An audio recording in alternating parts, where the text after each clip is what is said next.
It's my pleasure to welcome you all to today's lecture on Pourbaix diagram. I am Dr. Babaraj Bhaskar, Associate Professor in the Department of Chemistry at SRM Institute of Science and Technology, Katankulattur.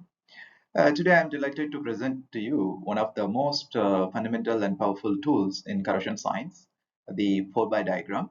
In this session, we will explore how Pourbaix diagrams map the thermodynamic stability of metals as a function of electrode potential and pH, and how they help us predict whether a metal will corrode, passivate, or remain immune under a given set of electrochemical conditions.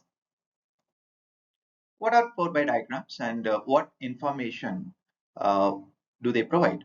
4 by diagrams are electrochemical tools that plot the thermodynamic stability of different redox states of an element as a function of pH.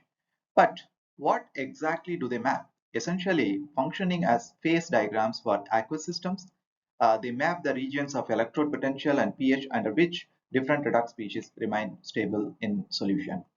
What parameters are taken into account?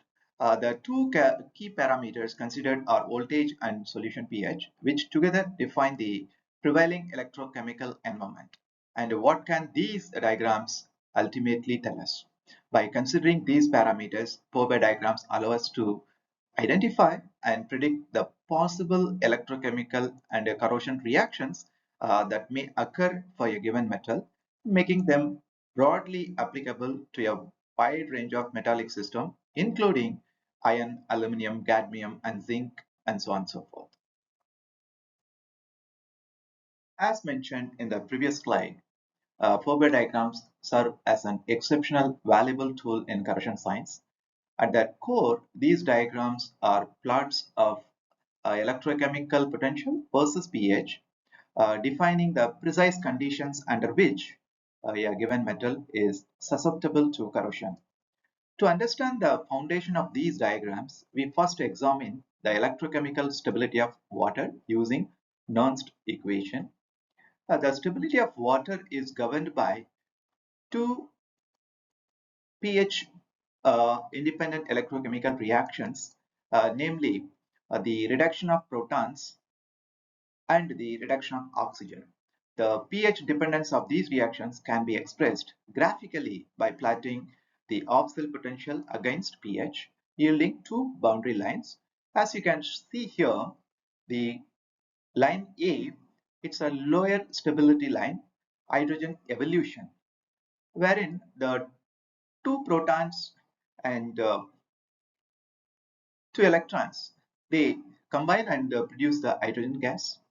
And when it comes to upper stability line, line B, where you can see it's indicated in blue, oxygen evolution, where water is getting oxidized to produce oxygen plus 4H plus and 4 electron.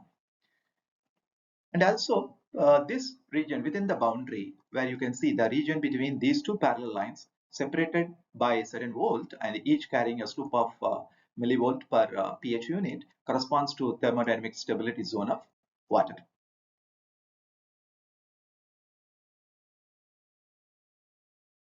However, a Pourbaix diagram extends well beyond simply mapping water stability. It is a comprehensive plot of potential versus pH that is simultaneously illustrates the stable phases of a given element under varying electrochemical conditions. Taking a Pourbaix diagram of iron as an example, the distinct region of the diagram represents the thermodynamically stable states in which iron can exist, including dissolved ionic species such as iron 2 plus and iron 3 plus in solution, and metallic iron in its pure form. The solid oxide phases, such as iron 3 oxide Fe2O3, each occupying a well-defined zone governed by the prevailing potential and pH conditions. Therefore, we can think that Pourbaix diagram as a phase diagram in which instead of temperature and pressure, the axes are potential versus pH.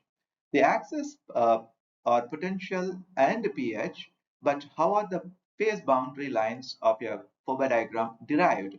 The line indicated by letter A, where you can see that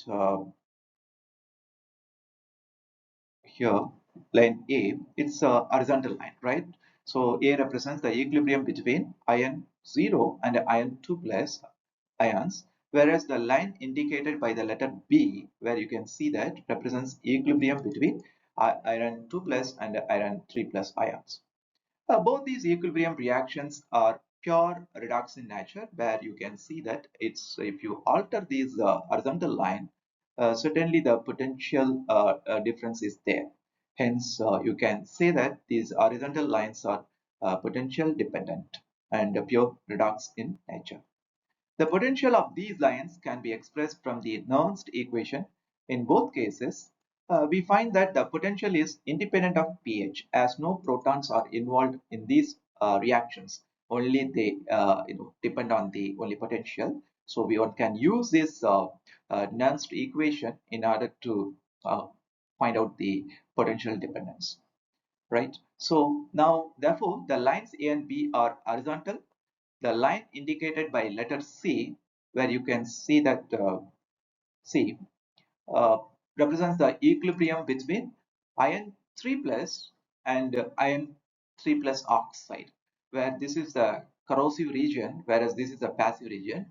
Yet both the iron species are in the same oxidation state, that is nothing but 3 plus. The oxidation number of iron does not change, and this reaction is an acid-base dependent, where the vertical line clearly indicates it's pH dependent. By altering the pH, you can in fact move from corrosion to passivation or passivation to corrosion for a given system. It's here what we discuss is ion. Therefore, it is represented by a line that does not depend on the potential and is vertical. All other lines in the Pourbaix diagrams have a certain slope. Apart from the horizontal as well as vertical, A, B, C, what we have seen, now also we see that slope. The slope, this region, that is D, line represented by D, it's clear that uh, they refer to reactions in which both electrons and protons are transferred and the corresponding potentials are function of pH. By applying Nernst equation, the pH dependence of these potentials can be obtained by using the given equation. And however, we also discussed different regions and the line that's equilibrium, etc. The next slide. Having discussed about the brief about the different species present in the Pourbaix diagram, the Pourbaix diagram of iron and as well as that of other metals can be simplified by indicating only three regions such as immunity, corrosion, and passivation. As you can see here clearly, this protection region is nothing but immunity region where iron remains intact. This region is the corrosive region where Fe2 plus and Fe3 plus are the two solid species present in it. And the other one is a passivation region where iron oxide present. And in the immunity region, the stable phases is the metal, that is a Fe0. In our case, metallic iron, under these conditions, it cannot corrode due to a negative potential, where you can clearly see that this environment is the electron rich. Despite the environment is quite acidic, it's quite prone for the corrosion. However, due to the negative potential in this area zone, iron is protected. Therefore, we can see that cathodic protection is taking place. And the next one is the corrosion region marks the thermodynamic conditions that favor the oxidation because the potential is moving slightly to the positive side, and that soluble products would tend to form.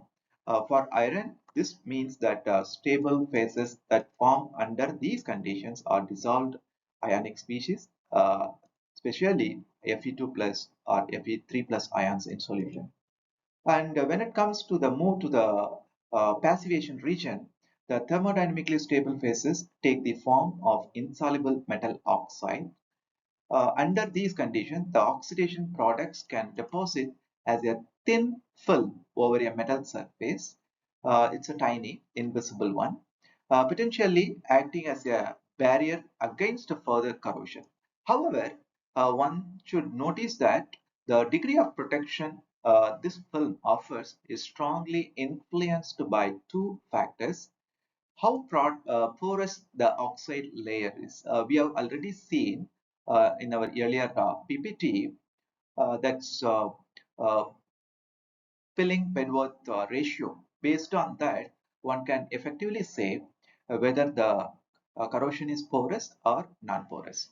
Therefore, here you can say that how effectively it bonds to the underlying metal surface. If the volume of the oxide film is lesser than the consumed part, then that could be porous in nature. Whereas the volume of oxide formed is greater than the metal consumed, then it could be non-porous uh, in nature. A closer examination of the Pourbaix diagram for iron reveals that within the region of water stability, iron existed. If you look at those two parallel lines, that is nothing but uh, region of water stability. Iron exists either as dissolved ionic species or as an oxide like a Fe2 plus or Fe3 plus or iron oxide, never in its pure metallic form, where you can see that in a pure metallic form, there you don't see the water stability zone. This indicates that iron is inherently unstable when in contact with water. Nevertheless, the specific outcome varies with the prevailing conditions. Iron may either undergo active corrosion or transition into a passivated state depending on the electrochemical environment, that we can see that while Pourbaix diagram are valuable tools for mapping the thermodynamic stability of various phases, they offer no insight into the actual rates at which corrosion reaction may proceed. In other words, thermodynamics favorability does not necessarily translate into observable reaction kinetics, a distinction that is critical to understanding real-world corrosion behavior. So overall, if you look into that, if you carefully notice, there are three different regions in the given Pourbaix diagram. One is the protection region where iron remains intact, and when you move to the corrosion region where negative potential in moving into positive one, there iron 2 plus in the slightly positive potential, and the more positive potential it becomes iron 3 plus, and also in the passivation region where thin film of metal oxide formation takes place. That's what we call it as a passivation. And the thin metal oxide layer formation on the surface of the metal, that either it can slow down the corrosion or depends on the kind of nature of the oxide film formed on the metal surface. It could be a porous or non-porous. We can clearly understand from the pilling Bedworth rule. However, there could be even other points one needs to remember: how to protect or how to ensure which species would be present, that is redox species. If iron, when we want to protect it, then we need to certainly maintain a negative potential despite there is a acidic or basic environment. And also when we that clearly indicated by the horizontal line. When it comes to the vertical line, that's clearly pH dependent, and slope is dependent on both protons as well as the electrons. In summary, if you carefully look at the Pourbaix diagram of iron in aqueous system, the horizontal line between iron 3 plus and iron 2 plus regions represents the reaction, that is the Fe3 plus will get reduced to Fe2 plus or vice versa, which has a standard potential of plus 0.77 volt. While we could use standard potential for all these lines in practice, Pourbaix diagrams are usually plotted for lower ion concentrations, that is often 1 millimole, that are more relevant to corrosion and electrochemical experiments. Areas in the Pourbaix diagram, as you have seen earlier, marks the regions where a single species, either Fe2 plus or Fe3 plus, present in the corrosive region or in the passivation region like iron oxide, etc., is stable. Most stable species tend to occupy larger areas. The lines between two phases mark the two species exist in equilibrium. Pure redox reactions are horizontal lines, whereas pure acid-base reactions are vertical lines. And the reactions that are both acid-base and redox have the slope. Thank you.